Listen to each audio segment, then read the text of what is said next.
Hola, ¿cómo les va? En esta primera parte de la unidad temática 2 de Fundamentos de Hidráulica vamos a hablar de la cinemática del agua. Vamos a estar charlando sobre tres temas: el método de Lagrange y Euler, las definiciones básicas de los términos utilizados en hidráulica y la clasificación de los escurrimientos. Bueno, para graficar lo que es el método de Lagrange y Euler, esta foto que está puesta en la parte inferior derecha muestra una analogía interesante como para tratar de entender una postura u otra. Imagínense en esa foto con esa cantidad de vías de tren que uno quisiera hacer el control de los trenes que circulan por ese lugar. Fíjense que las vías se abren, se cierran, van para un lado, van para otro, permite cruces. Es bastante complejo. Si uno quisiera seguir a uno de los trenes para ver de dónde viene y hacia dónde va, y si uno puede seguir cada uno de los trenes, uno puede reconocer el movimiento general de todos los vehículos. Bueno, podrían imaginarse que habría que seguir cada tren desde dónde sale hasta dónde llega. Ese sería el equivalente al método de Lagrange. Es decir, seguir, en el caso del agua, sería seguir la partícula de agua desde que sale hasta que llega hasta otro lugar. Pero nos pasaría algo parecido a lo de los trenes. En algún momento se desviaría, encararía para otro lugar y sería muy complejo poder hacer el seguimiento de todas las partículas, como sería complejo seguir a todos los trenes. Sin embargo, Euler pensó otro tipo de solución, y que es pararse en un determinado punto y ver cuántos trenes pasan por ese lugar. Es decir, en vez de controlar para dónde va cada uno, decir, bueno, me pongo acá en esta estación y en esta estación llegan tantos trenes y salen tantos trenes. Bueno, en hidráulica la idea de Euler sería pararse en una sección del flujo y ver cómo pasan las partículas de agua por ese lugar. Eso es mucho más acotado en el espacio, de hecho es acotado a un punto del espacio, y permite avanzar de manera adecuada en el estudio de la hidráulica. Lo que les acabo de comentar en forma de gráfico, el sistema de Lagrange, entonces, que es el que no se usa, no es que sea malo, sino que no es útil para los efectos hidráulicos. Para otras cosas puede ser más útil. En ese caso, el movimiento de la partícula va a estar caracterizado por su posición X en función del tiempo, y la velocidad va a ser la derivada de esa trayectoria con respecto al tiempo, y así sucesivamente podemos calcular las aceleraciones y todos los parámetros. Como les digo, eso no es útil a los efectos hidráulicos. Sí es más útil el sistema de Euler, donde Euler separa en una sección, que son las que están acá marcadas en rojo. En cada una de estas secciones lo que identifica es el vector velocidad de la partícula en ese punto en función del tiempo. Cómo va cambiando la velocidad en función del tiempo en cada uno de los puntos, en cada una de las secciones. Por lo tanto, el X es constante, es decir, yo me paro en un determinado lugar y me mantengo fijo ahí. Bien, ambos sistemas ustedes los tienen desarrollados en la parte del apunte teórico, con todas las ecuaciones que para uno y para otro. Por lo tanto, no tiene sentido repetirlo acá. Acá vamos a poner solamente el concepto. Después ustedes pueden ir a ver el apunte, todo lo que es el planteo matemático de uno u otro. Sí, vamos a poner algunos planteos matemáticos que son importantes para entender los conceptos que tienen que ver con hidráulica. Entonces, en definitiva, en hidráulica, el sistema que se va a utilizar es el sistema de Euler, es decir, nos vamos a parar siempre en una sección y vamos a ver qué es lo que pasa en esa sección. Después nos pararemos en otra sección más adelante y veremos qué es lo que sucede en esa sección a lo largo del tiempo, porque pueden ir cambiando esas condiciones en cada lugar. Vamos con algunas definiciones básicas. Dentro de la definición y concepto básico, el primero que surge es el de la trayectoria, es decir, trayectoria, ¿a qué le vamos a llamar trayectoria? Al recorrido que realiza la partícula a lo largo del tiempo, es decir, a esa idea que tenía Lagrange de seguir esa partícula. Ese recorrido a lo largo del tiempo va a ser todos los lugares por donde pasó esa partícula, le vamos a llamar trayectoria. Cuando hablemos de filete o líneas de humo, vamos a estar refiriéndonos al lugar geométrico de los puntos que ha ocupado todas las partículas que han pasado y que pasarán por un punto dado. Es decir, teniendo un punto del espacio fijado, por ahí van a pasar partículas que en función del tiempo podrán ir cambiando de posición. Todos los puntos que han ocupado las partículas que han pasado antes, que están pasando y que pasarán después por ese punto, ¿sí? Es lo que vamos a llamar filete o líneas de humo, y que bueno, nos van a caracterizar de alguna manera lo que ha pasado en la historia del flujo en ese lugar. Vamos a llamar velocidad, o en forma más técnica vector velocidad, a la velocidad que caracteriza al flujo en un determinado punto, ¿sí? Va a ser, como es la definición física velocidad, una relación entre el desplazamiento del tiempo, la derivada del espacio con respecto al tiempo.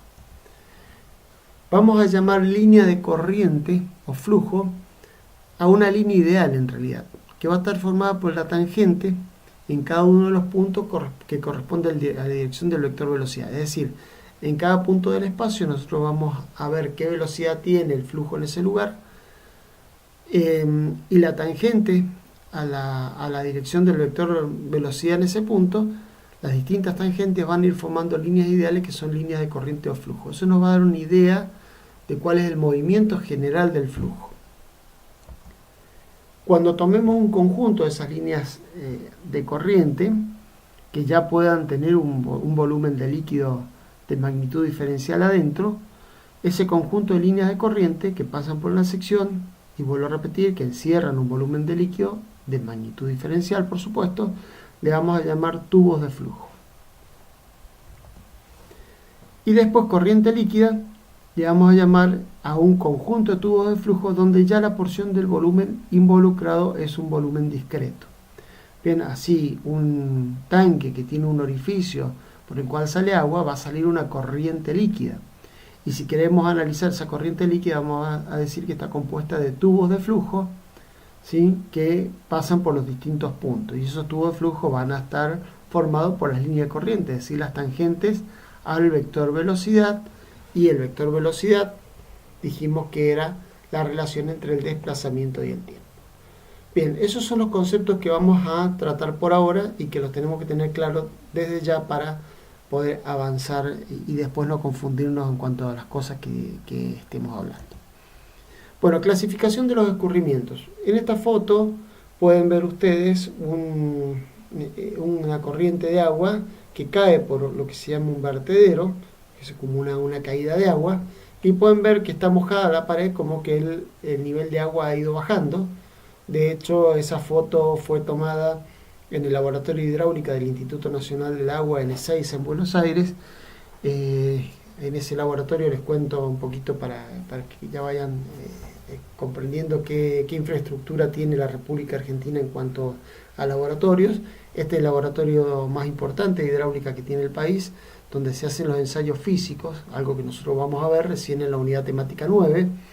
Pero esos ensayos físicos permiten modelar a escala las distintas estructuras hidráulicas y, por supuesto, está compuesto de depósitos, de canales que llevan el agua hasta donde están las digamos, estructuras que se están analizando. Hay compuertas. Bueno, esta parte que ustedes ven acá en la foto es uno de los canales en que está alimentando a una estructura que es la salida. Este en realidad es la salida de agua de una de las estructuras que se está analizando, en donde se empezó a cerrar la compuerta ya para terminar el análisis por el día, y lo que se ve en la pared como va bajando el nivel de agua.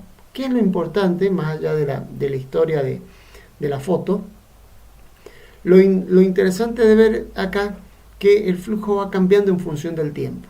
Es decir, porque al irse cerrando la compuerta o la válvula, el flujo va bajando, el caudal va bajando en función del tiempo.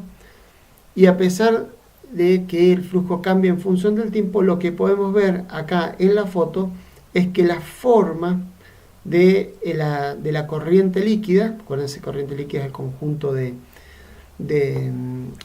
digamos, es un conjunto de líneas de corriente que ya tiene un volumen discreto. Sería, en este caso, se le llamaría corriente líquida a toda esta sección de agua que está pasando.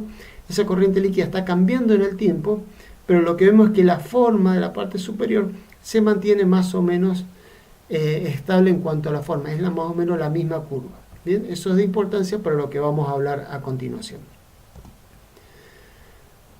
Vamos a empezar a hacer clasificaciones según el comportamiento. las clasificaciones son importantes, son muy importantes en hidráulica. ¿Por qué? Porque no es simplemente un juego de palabras o no es simplemente ponerle una etiqueta a lo que ocurre en un caso o en otro. En la unidad temática 1 al principio dijimos, mire, la hidráulica es la mecánica de los fluidos, les recuerdo más o menos lo que hablamos, es la mecánica de los fluidos, donde cuando las ecuaciones matemáticas, si no tenemos datos para alimentar las ecuaciones matemáticas, empezamos a alimentarlas de la experiencia.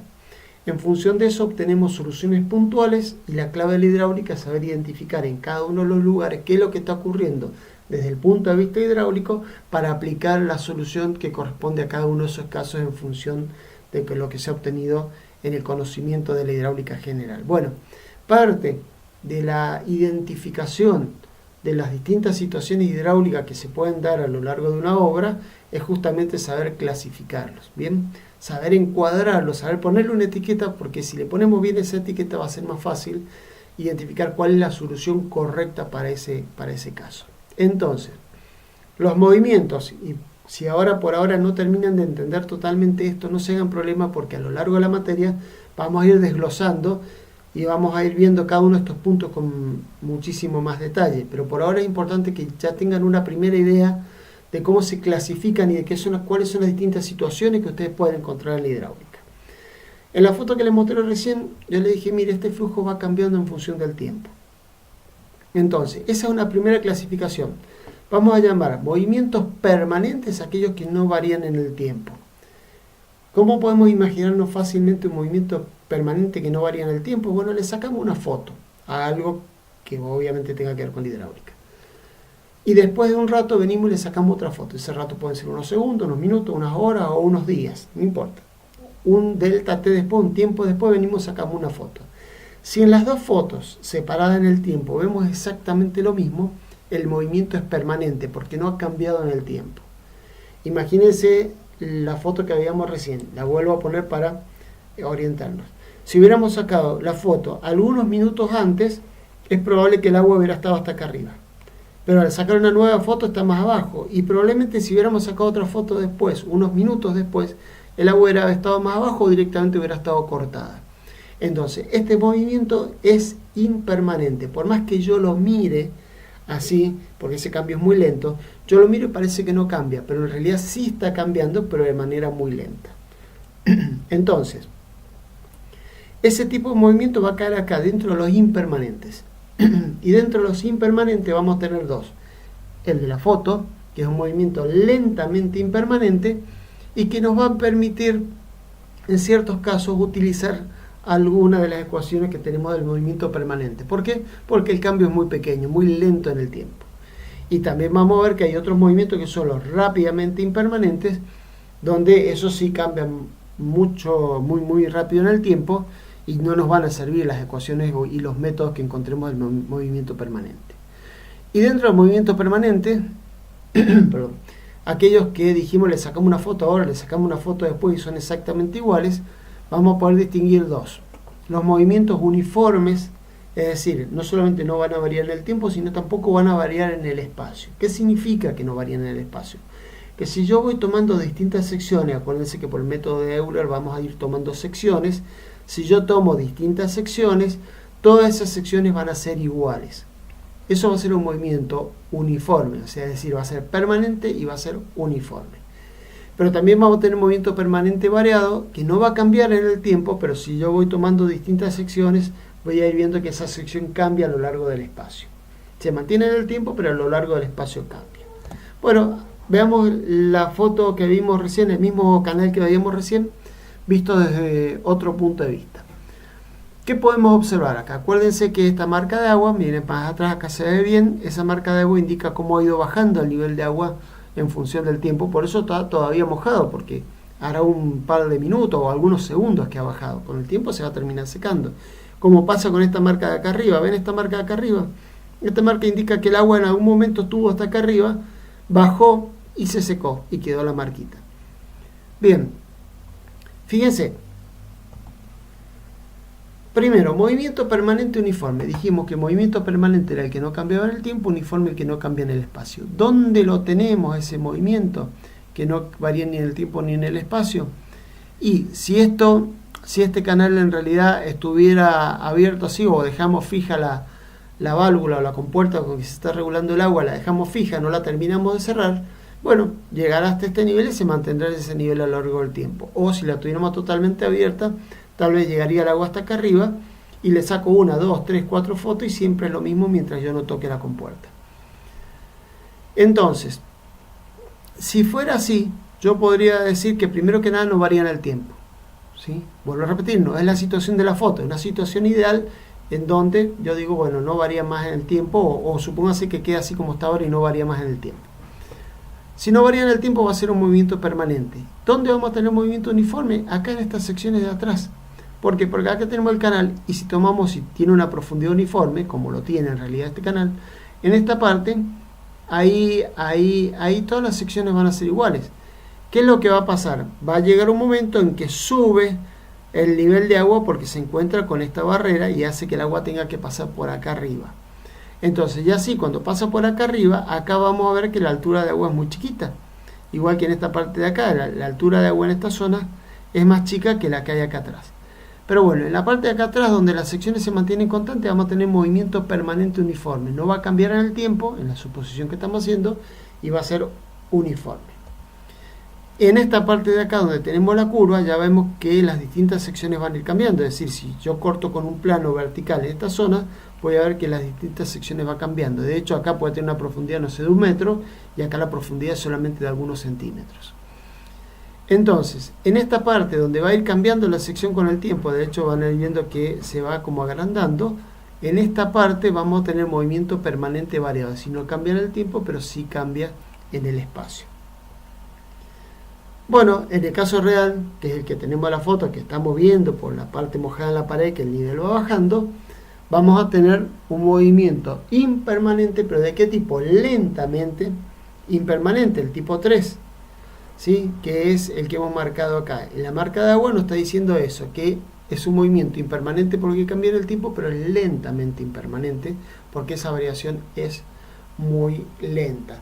Eso va a hacer que si nosotros quisiéramos calcular este perfil de agua, como la variación es muy lenta, fíjense que es el mismo perfil más arriba y más arriba, quiere decir que nosotros cuando utilicemos las ecuaciones del movimiento permanente variado para encontrar esta curva, la podemos encontrar en un estado en una instantánea de este movimiento impermanente, podemos encontrar la curva con las ecuaciones como si fuera un movimiento permanente.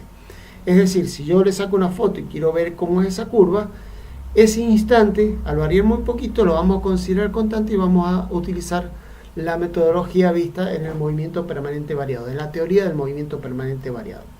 Por último, en esta zona donde el agua cae, esto que se forma acá se llama resalto, esta espuma, también la vamos a ver más adelante en la unidad temática 8. Este movimiento rápidamente impermanente, que es el resalto, bueno, aquí vamos a ver que las condiciones no se mantienen ni en el tiempo ni en el espacio, porque uno ve y el agua ve que hace borbotones, que se produce espuma, que gira, como que gira el agua sobre un eje horizontal, que de hecho es así el movimiento, de un rolido de eje horizontal. Ahí va cambiando en el tiempo y por supuesto no se mantiene ninguna tampoco sección en el espacio, por lo cual lo que tenemos ahí es un movimiento del tipo rápidamente impermanente. Este sí, ya no vamos evidentemente a poder caracterizarlo con las ecuaciones del movimiento permanente variado. Acá tenemos que utilizar otra teoría, otro tipo de ecuaciones para poder resolverlo, y eso será motivo de una unidad más adelante.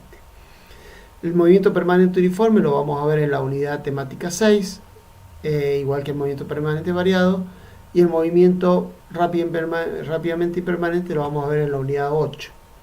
¿Sí? En la unidad 7 vamos a ver el tema de vertederos, por lo tanto todo esto lo vamos a ir desglosando a lo largo que avancemos con la materia en este año. Bueno, acá está la aclaración del video, que cuando el movimiento, lo que les dije hace un ratito, cuando el movimiento es lentamente impermanente, lo vamos a poder asimilar a alguno de estos dos según corresponde.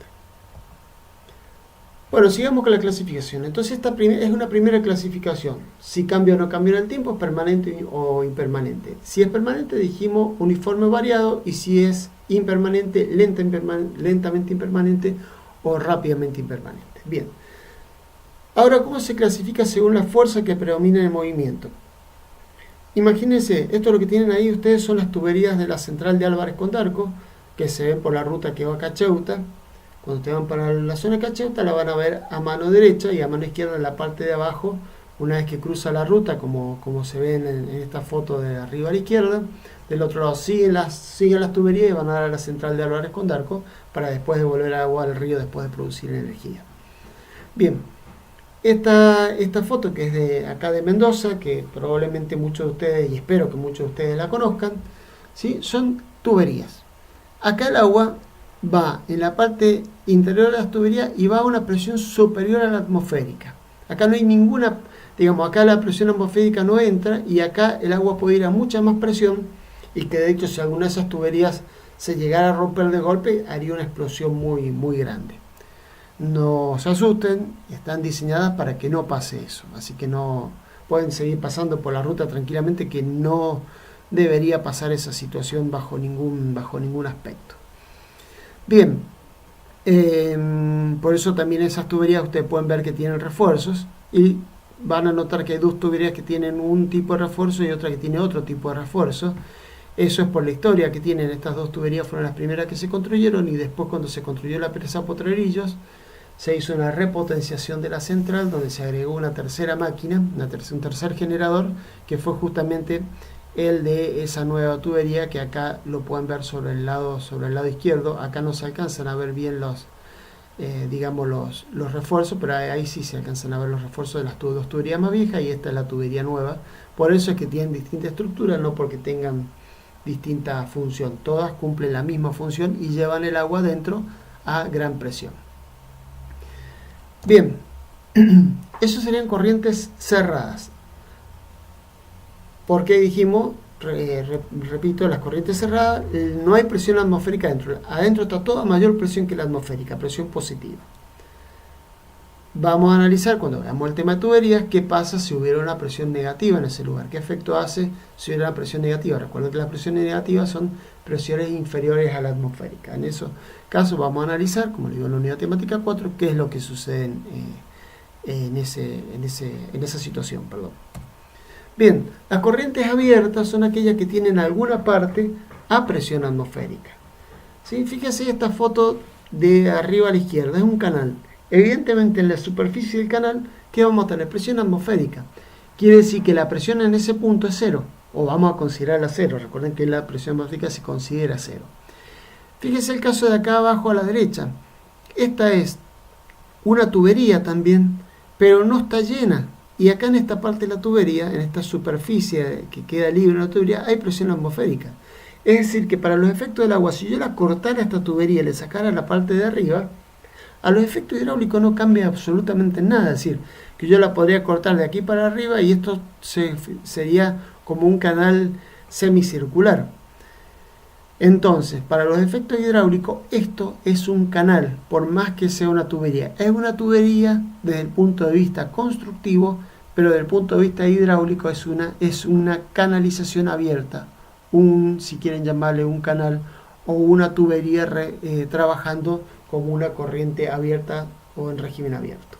Bien, es muy importante eso, porque si esta imagen que tienen acá, esta estructura hidráulica, que evidentemente funciona como un canal porque tiene una superficie a presión atmosférica, ustedes la calculan con las ecuaciones de tuberías, les va a dar cualquier cosa. Y a eso me quiero acercar más a la idea y no me voy a cansar de repetirlo a lo largo de los videos, que la clave de saber hidráulica es saber interpretar el fenómeno hidráulico. Acá estamos viendo la tubería y estamos viendo una superficie a presión atmosférica. Entonces esto no se calcula como una tubería y se calcula como un canal. Igual que esta parte de acá afuera. Bien. Otra de las clasificaciones que podemos hacer es según el tipo de escurrimiento. Vamos a ver que hay dos tipos. Eso ya se va a ver a partir de la unidad 3. En realidad se va a analizar concretamente la unidad 3, para eso hay ya algunos videos publicados en el campus. Ese movimiento puede ser ordenado, es decir, donde la trayectoria de las partículas sigue una línea que es así bien ordenada, una a la otra, sin entrecruzarse, sin mezclarse, que se llama movimiento laminar o estratificado. Ese movimiento, para que se dé, tienen que ser o líquidos muy densos, con mucha viscosidad, o tienen que ser muy bajas las velocidades, o tienen que ser muy chiquitas los lugares por donde circula el flujo. Eso no se da en las estructuras hidráulicas en general. Solamente lo pueden ver en algunas situaciones de laboratorio, o en algunos casos, por ejemplo, como cuando le mostraba esa miel que caía de la cuchara. Si esa miel tiene alguna burbujita dentro, van a ver que esa burbujita no se desarma y cae de manera armadita y ordenada a lo largo de la miel. Bueno, ahí sí hay un movimiento laminar o estratificado, ¿sí? Es decir, como si la burbujita estuviera en este punto, la vamos a poder seguir a la burbujita para allá. Pero en la realidad, la estructura hidráulica, por más que uno vea un canal en donde ese canal pareciera que la superficie es un espejo, cuando uno la mira con atención va a ver que en los canales la superficie en realidad tiene como una ondulación arriba, hace como una subida o bajada. A veces las velocidades son muy bajas y no se alcanza a apreciar, pero en algunos canales sí se alcanza a apreciar. Se aprecia o no se aprecia visualmente, en general en los canales no vamos a tener movimiento laminar, sino vamos a tener movimiento turbulento. Es decir, la trayectoria de las partículas va a ser errática, va a tener cualquier forma y no vamos a poder seguir, como hubiera imaginado Lagrange, una de esas partículas, porque en realidad técnicamente se llama tener movimientos caóticos o con funciones caóticas que son imposibles de seguir desde el punto de vista técnico o práctico. Entonces esas partículas van a tener movimientos, digamos, como le decía, erráticos, haciendo círculos, yendo, volviendo, pero en definitiva el movimiento general de la corriente sí va a ser en el sentido del flujo.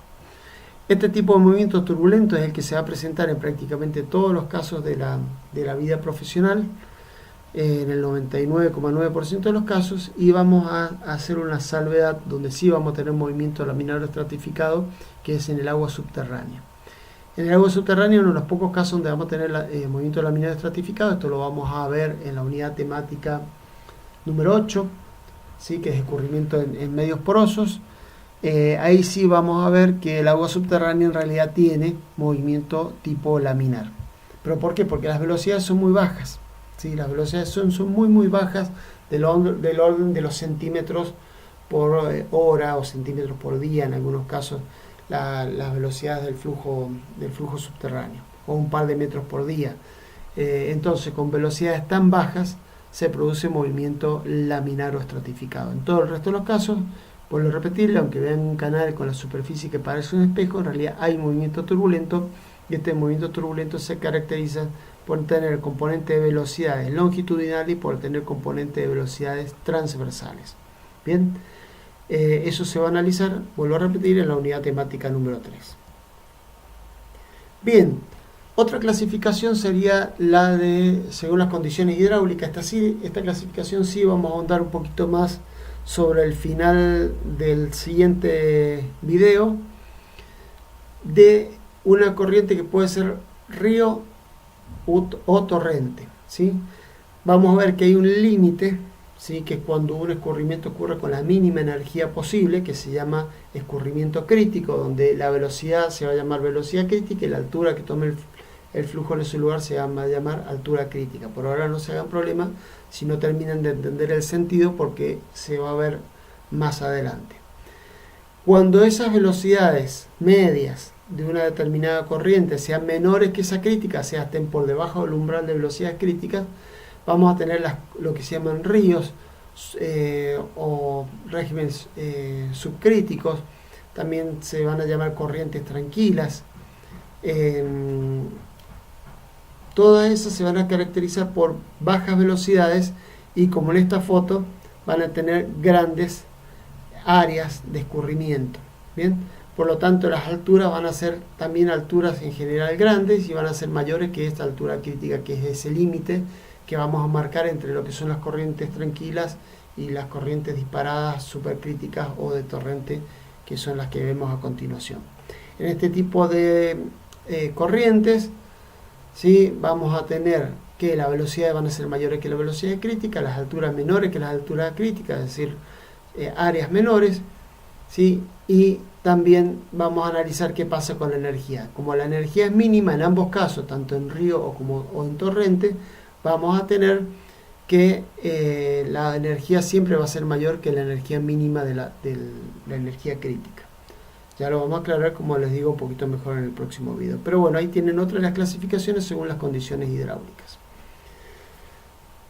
También, aunque no vamos a ahondar demasiado tal vez en la materia en esta clasificación, podemos ver que en algunos casos las partículas líquidas van a tener un componente de velocidad de rotación alrededor de sí mismas. En ese caso vamos a hablar de corrientes rotacionales, y en el caso de que las partículas no roten sobre sí mismas vamos a hablar de corrientes irrotacionales.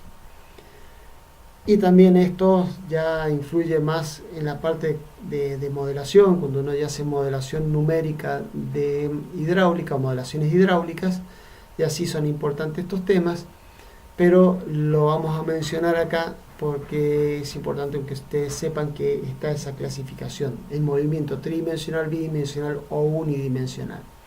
Imagínense ustedes un movimiento unidimensional como el movimiento de un río, donde las magnitudes hidráulicas se verifican a lo largo de una dirección predominante que coincide con la dirección de ese flujo, con la dirección de ese río o de ese canal, en donde lo que va a importar es ver qué es lo que pasa en cada una de las secciones a lo largo de esa longitud, y no tanto lo que varía, lo que pasa, lo que varía a lo largo de la sección. Es decir, si yo tengo un canal, a mí me va a interesar la altura, la velocidad media de un determinado punto, y en otra sección lo mismo, y no tanto qué es lo que pasa o cómo varían las energías y las velocidades a lo largo de la sección. Entonces, en ese caso, si bien el movimiento va a tener variaciones a lo largo de la sección, para mí va a ser unidimensional, porque la variación más importante se produce a lo largo de la dirección de movimiento principal, que sería la dirección del flujo. Cuando yo ya quiero analizar, por ejemplo, qué es lo que pasa en altura o en ancho en una sección, no solamente lo que pasa a lo largo, sino también, por ejemplo, lo que analizo en ancho, supónganse que fuera un canal trapecial, en donde yo quiero saber qué es lo que pasa a distintas alturas, o un canal rectangular que quiero saber qué pasa a distintas alturas, además de cómo va variando los parámetros hidráulicos de la sección, quiero saber a distintas profundidades, como digo, qué está pasando. En ese caso voy a tener que analizar dos dimensiones y voy a tener un movimiento bidimensional. Y si además de eso quiero analizar la tercera dimensión, ya sea el ancho o el alto, que era lo que me estaba faltando en el bidimensional, voy a tener un movimiento tridimensional. Bueno, a los efectos de la modelación les comento que la parte unidimensional es fácil de modelar, es bastante sencilla de modelar y no causa demasiados problemas. Actualmente los mejores programas de modelación que hay, como es por ejemplo el que se conoce el GEC-RAS, que es un modelo del Cuerpo de Ingenieros de los Estados Unidos, es un modelo gratis que permite modelar actualmente de manera bidimensional. Ya la modelación bidimensional causa muchísimos problemas, sobre todo, digamos, no es que cause problemas, cuesta mucho calibrar los modelos bidimensionales, ¿sí? Hay que tener datos, hay que ver que el modelo no se rebalse en distintos puntos, pero es muy potente para analizar lo que pasa en cursos de ríos, por ejemplo, analizarlo desde el punto de vista numérico. Ese programa, por ejemplo, permite hoy en día la modelación bidimensional, y la modelación tridimensional es la más compleja de todos, y ya hay que hacerlo con otros tipos de programas de elementos finitos, en donde, si bien de manera teórica se pueden llegar a realizar, hoy en día son todavía muy, muy difíciles y se hacen para casos muy, muy puntuales. Bien, con esto estamos terminando lo que es esta introducción a lo que es la cinemática del agua. No lo comenté al principio, pero recuerden que la cinemática del agua o la cinemática es aquella que analiza lo que son los movimientos, las velocidades, las aceleraciones, sin tener en cuenta las fuerzas que actúan, en este caso, sobre el flujo. En el próximo video, que les invito a ver como siempre, hidrodinámica del agua, ahí se va a analizar qué pasa cuando ya actúan fuerzas sobre ese flujo, de qué manera esas fuerzas interactúan con el mismo y cómo afectan a los parámetros hidráulicos. Así que bueno, está ya disponible el próximo video. Ahí en el mismo campo virtual lo van a encontrar, entonces lo pueden ver y continuar con el estudio. Muchísimas gracias, como todas las veces, por escuchar esta charla.